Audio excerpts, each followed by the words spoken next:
Hey friends, Coach Maria here with the Herbal Flower. Welcome back to my channel. Somebody put in the comments talking about doing a video about belly button odor. So I just wanted to come on here because I told her I would talk about it. I'm still trying to get used to this setup, friends, so please bear with me. And again, this video is live. I have it private and I just make it public because I don't know, something about live makes me nervous. But let me stay on topic. So, your belly button can tell you a lot about your health, just like any other part of your body. 99% of the time, your body will give you a sign that something is wrong, whether that's a pimple, white tongue, black fingernails. Did I say pimples? Anything. Odor, foul odor, discharge coming out of your lady parts, just funky, right? Many of you may think that's just normal and you're just walking around like that. And some of you are conscious and self-aware, like, nah, something is wrong. I've took a shower. I know I worked out today. I know I've had a long day at work. I know I've been out in the garden doing XYZ, but I still have an odor even after taking a shower. If that is you, that means something is off and something's wrong. But that's okay. You can correct it. Okay.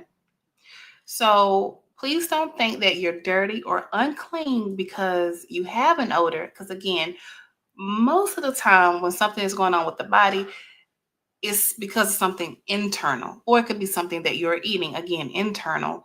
Um, it can be a step further other than just not cleaning yourself. Okay. I'm sure most of you all know how to properly clean your belly button, but we're going to talk about it and also talk about some other things that can help you if you are one who suffers with a foul odor in the belly button. Okay, so this is very general information, but I want to give it to you to make sure you have it. Now, I'm not saying you're not washing properly, but again, I want to start with the basics before we get into our herbs and spirituality and things like that. But just for those who may not know, okay? The belly button can trap oils, sweat, dead skin cells. Okay. So you need to make sure that you are getting in there properly when it comes to cleaning. And we'll talk about it just to make sure you know. Wearing tight clothes increases also moisture and it increases bacterial growth and even yeast. Okay. Candida, same thing. If you are one who have belly button rings like me, or a belly button ring like me, or scars, that is a hole that is susceptible to having lint, dirt, oil, bacteria trapped in there as well. So the little hole on top of getting piercings, all of that is just creating a pathway for those bacterias to get in there, dirt, specks of dirt, lint, just nastiness, okay? And you're not nasty. I'm just saying, like little nasty things trying to get in there, little invaders too. Yeast and bacterial overgrowth can happen in the belly button. It also can happen on your tongue, but we're not talking about that. So when it comes to candida, they like warm environments that's moist. So if you are one who have diabetes, use antibiotics, and have a weak immune system, you can also be impacted by having a foul odor when it comes to your belly button. Okay. If you're one who has a poor gut health, meaning you're not pooping like you should, you can also have a foul odor. Okay. If you have a sluggish digestive system, poor lymphatic system drainage, and one who have a lot of toxins in the body, if you're one who do a lot of drinking, having a lot of alcohol, partying on the weekend, smoking, things like that, all of that can expel through your skin, which again can come through the belly button area. So please keep that in mind. That's just basic. Okay. Just basic.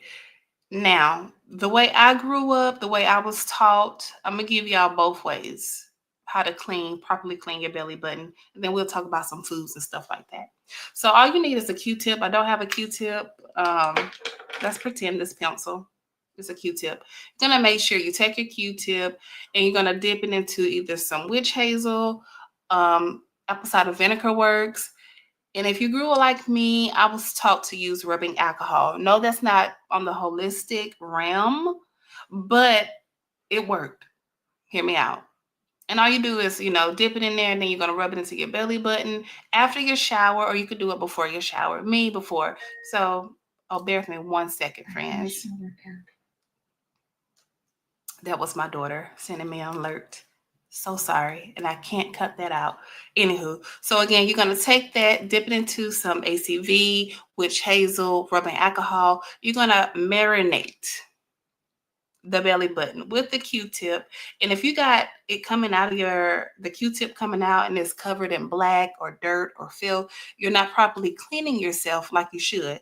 Ladies, when you pull the Q-tip out, it should not be a lot of dirt on there. Kind of the same thing with your ears. You can clean your ears and you have the wax come out, which is fine. Wax is important.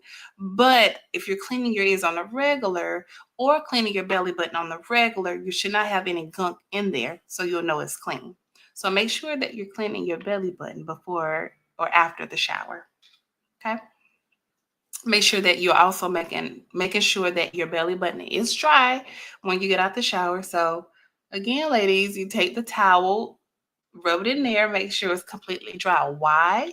Say it with me. Because it can produce moisture. And what loves moisture? Bacteria.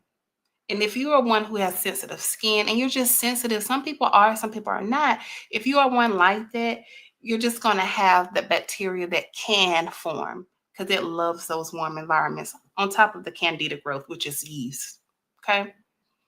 Something else you can do is making sure you use something natural. Now we're getting into the natural stuff. If you want to, you could take some diluted tea tree oil. You can also put that on a different Q-tip. And I say different because I don't want to confuse nobody. Y'all should see the emails that I get. So you take another Q-tip and you just put some diluted tea tree oil on there and you rub it around in there. Or neem oil or candelia oil. I think that's how you pronounce it. I like tea tree oil. I think I did a while back a video using tea tree oil on a what is it called, a panty liner, if you're one who have a scent down there, and just wearing it throughout the day to help with your odor as well with your lady parts. Okay. Some internal care is if you again are one with issues with odor, and it's not only the belly button. You can use it if you have an odor under the arms. And I'm not talking about your typical sweat. You go to the gym, come home, you're sweating, and you got a little funk. You take a shower, you're good. I'm not talking about that. I'm talking about like a chronic funk, a chronic funk that you have even after taking your shower. Okay, you need to make sure that you're eating food that's high in probiotics. You can take a probiotic and a prebiotic tablet. You can eat kimchi, you can eat sauerkraut. I love these foods. And you can find you a dairy-free yogurt if you're vegan like me. That's high in probiotics. They have them vegan, but if you're not vegan, whatever. Okay. Reduce or cut back on the amount of sugar that you're using.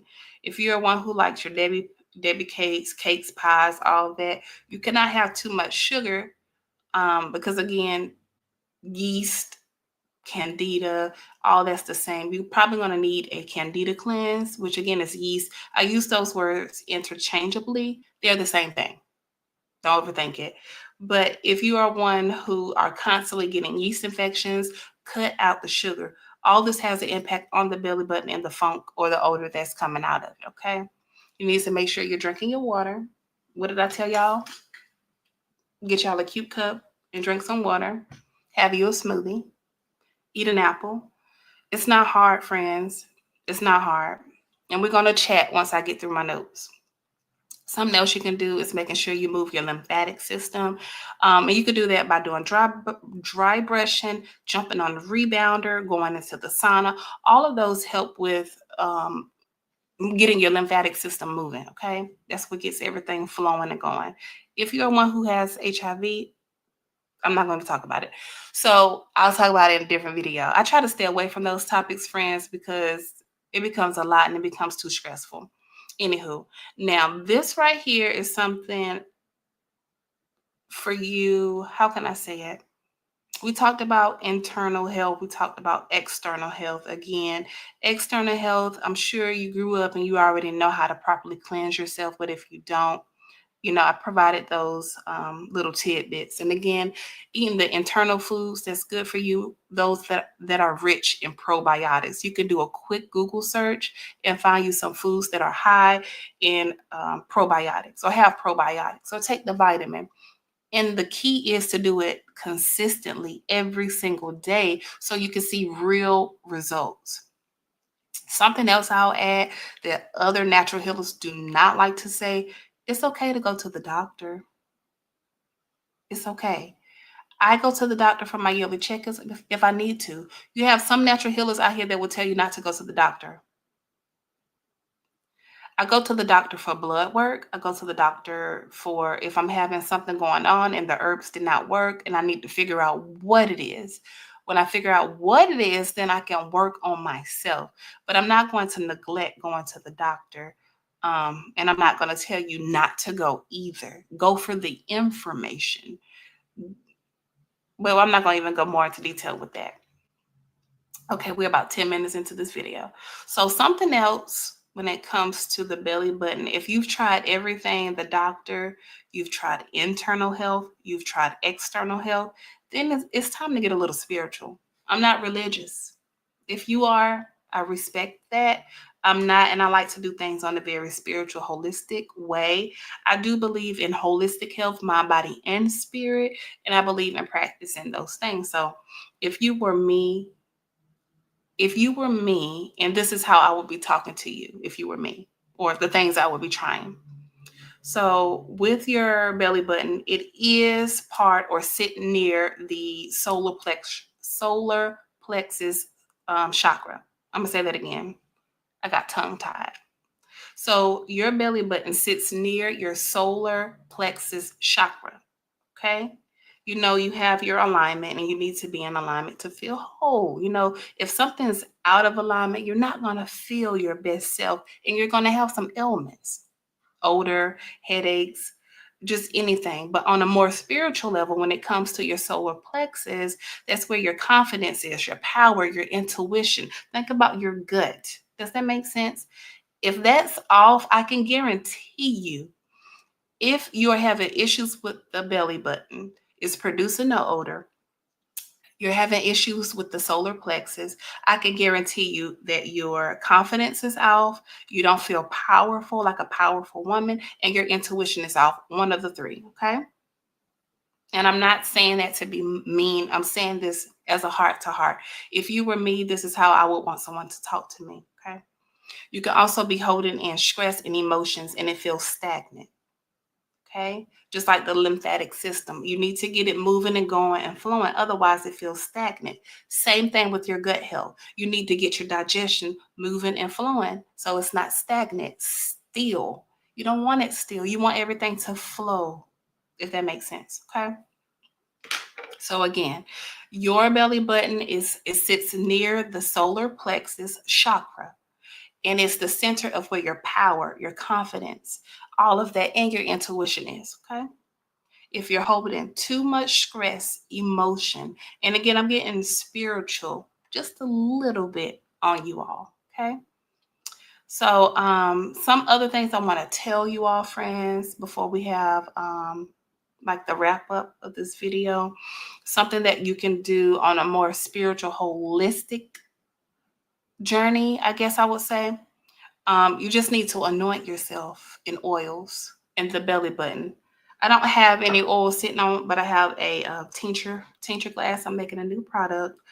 But all you do is you will take your tincture bottle, anoint your hands with the oil, or you can use a Q-tip, but I prefer to use my hands if I needed to anoint myself. You're going to rub your hands together and you're going to rub into your belly button.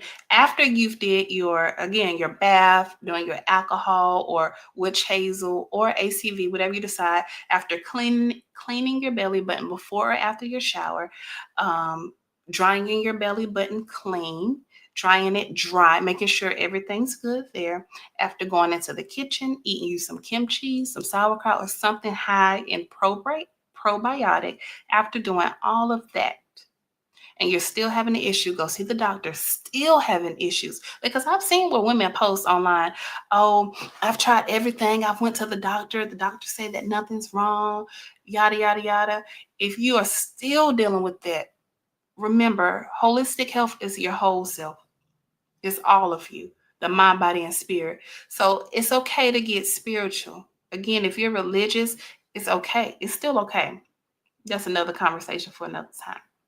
But again, the solar plexus is connected to your personal power and your gut intuition.